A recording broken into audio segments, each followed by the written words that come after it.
दोस्तों, ये कहना अतिशयोक्ति नहीं होगा कि ऐसे गीत वाकई सदियों में बनते हैं। बहुत मुश्किल से ऐसे गीत बनते हैं। और इस गीत की जो सच्चाई थी, इस गीत को पहले रिकॉर्ड करा लिया गया था महेंद्र कपूर साहब से, मगर बाद में जब बात समझ आई तो महेंद्र कपूर साहब को हटाया गया रफ़ी साहब के लिए। फिर रफ़ी साहब की आवाज़ में ये गीत रिकॉर्ड हुआ था। जी हाँ दोस्तों, कौन सा ये गीत था, आज इसके बारे में बताऊंगा। क्यों महेंद्र कपूर साहब को हटाया और किसने हटाया, ये भी मैं आपको बताऊंगा। बने रहिएगा वीडियो के अंत तक मेरे साथ। दोस्तों, अगर चैनल पर नए तो चैनल को सब्सक्राइब कर लीजिएगा, बेल आइकन भी प्रेस कर लीजिएगा ताकि नोटिफिकेशन आप तक पहुंचती रहे। नमस्कार, मैं महेश कोहली बॉलीवुड संगीत के सफर से। दोस्तों, मैं जिस गीत की बात कर रहा हूँ, इस गीत के संगीतकार थे रोशन साहब। रोशन साहब का अलग ही अंदाज रहा है संगीत देने में। इंडियन फिल्म इंडस्ट्री को उन्होंने जितने गीत दिए, नायाब गीत दिए रोशन साहब ने। रोशन साहब बड़े अच्छे म्यूजिशियन थे, संगीतकार तो थे ही, संगीतकार से पहले बड़े अच्छे म्यूजिशियन थे और एक अलग तरीके का इंस्ट्रूमेंट बजाया करते थे। इसराज उस इंस्ट्रूमेंट को कहते थे। और शुरुआती दौर में रोशन साहब ने रेडियो स्टेशन में नौकरी की। 1948 में उन्होंने नौकरी छोड़ दी। फिल्मों में जो उनको पहला मौका दिया, वो मौका दिया केदार शर्मा ने। उनकी एक फिल्म आई थी 1949 में, नेकी और बदी। यहाँ से रोशन साहब की शुरुआत हुई। नेकी बदी खास चली नहीं, मगर केदार शर्मा ने फिर भी रोशन साहब पर विश्वास रखा। केदार शर्मा ने उसके बाद रोशन साहब को दी बावरे नैन।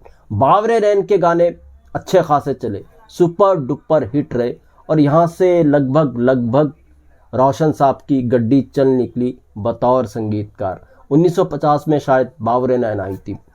इस दौर में रोशन साहब ने मुकेश जी से भी गवाया, तलत महमूद साहब से भी गवाया और फिर रफ़ी साहब से भी गवाया।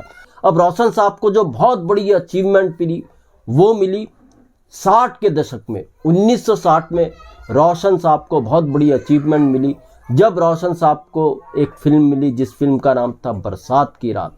बरसात की रात में तो रोशन साहब का ऐसा नाम हुआ, सब ने फिर रोशन साहब के संगीत का लोहा माना। बरसात की रात की वह नायाब कवाली कौन भूल सकता है, ना तो कारवां की तलाश है, जिंदगी भर नहीं भूलेगी ये बरसात की रात। क्या गाना है साहब। और उस दौर से लेके इस दौर तक इस गाने का कोई जवाब नहीं है। यादगार क्या, अमरीय गीत है रफ़ी साहब का।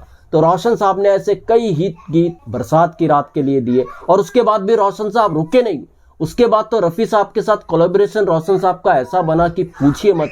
चाहे वो ताजमहल के गाने हो, जो वादा किया वो निभाना पड़ेगा, चाहे वो बहू बेगम के गाने हो, चाहे वो आरती के गाने हो, ना जाने कितनी ऐसी फिल्में, अगर मैं गिनाऊंगा तो काफ़ी वक्त लग जाएगा इस एपिसोड में। रोशन साहब ने बहुत अच्छा काम किया रफ़ी साहब के साथ। तो दोस्तों, ये किस्सा ऐसी है, मिड 60 का ये किस्सा है। 65 में एक फिल्म आई थी, उसके गीत से जुड़ा ये किस्सा है। इस फिल्म में रोशन साहब संगीत दे रहे थे। इस फिल्म के नायक थे प्रदीप कुमार साहब। जी हाँ, प्रदीप कुमार साहब, संगीत का अच्छा खासा ज्ञान था और रफ़ी साहब की आवाज़ को ज़्यादा अच्छा वो अपने लिए मानते थे। तो इस फिल्म का एक गीत था दोस्तों, जब रोशन साहब ने इसको बनाया तो रोशन साहब ने, कहते हैं, सबसे पहले इसको महेंद्र कपूर साहब की आवाज़ में रिकॉर्ड कर लिया।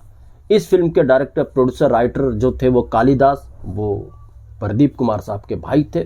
तो जब प्रदीप कुमार साहब को ये पता चला कि कोई ऐसा गीत रिकॉर्ड हुआ है महेंद्र कपूर साहब की आवाज़ में जो उन पर पिक्चराइज होने वाला है और उस गीत की डेप्थ प्रदीप कुमार को पता थी, तो प्रदीप कुमार से रहा नहीं गया। उन्होंने कहा नहीं यार, ये ठीक नहीं हुआ, महेंद्र कपूर साहब से कैसे रोशन साहब ने गवा दिया, इस आवाज़ को चेंज होना ही चाहिए। तो प्रदीप कुमार ने अपने भाई कालिदास से बात की, यार इस गाने में डेप्थ है और इसकी रेंज भी अलग है, गहराई वाला गाना है, तो इस गाने को क्यों ना रफ़ी साहब से गवाया जाए। ये गाना महेंद्र कपूर साहब की आवाज़ में कुछ ठीक नहीं रहेगा, ऐसा कुछ प्रदीप कुमार का कहना था अपने भाई कालिदास को, जो इस फिल्म के डायरेक्टर, प्रोड्यूसर और राइटर भी थे। खैर साहब, कालिदास ने फिर बात की, रोशन साहब ने उनको समझाया, भाई इस गाने को रफ़ी साहब से गवाइए। इस तरीके से इस गीत से महेंद्र कपूर साहब को हटाया गया और फिर रफ़ी साहब की आवाज़ में इस गीत को रिकॉर्ड किया गया। जी हाँ दोस्तों, इस गीत की कल्पना सच में रफ़ी साहब के बिना हो ही नहीं सकती। अब सोचिए कैसे महेंद्र कपूर साहब से रिकॉर्ड करवाया गया होगा, कैसे फिर रफ़ी साहब को लाया गया होगा, उनसे रिकॉर्ड करवाया गया होगा। जी हाँ दोस्तों, कहते हैं रफ़ी साहब को ये नहीं बताया था कि इस गीत को पहले महेंद्र कपूर साहब रिकॉर्ड कर चुके हैं। महेंद्र कपूर साहब रफ़ी साहब को अपना मेंटर मानते थे और रफ़ी साहब भी महेंद्र कपूर साहब को बहुत मानते थे। अगर रफ़ी साहब को पता चल जाता कि ये गीत महेंद्र कपूर साहब की आवाज़ में रिकॉर्ड हो चुका है तो शायद रफ़ी साहब इस गीत को रिकॉर्ड करने से मना ही कर देते। ऐसे थे रफ़ी साहब, मगर उनको बताया नहीं गया।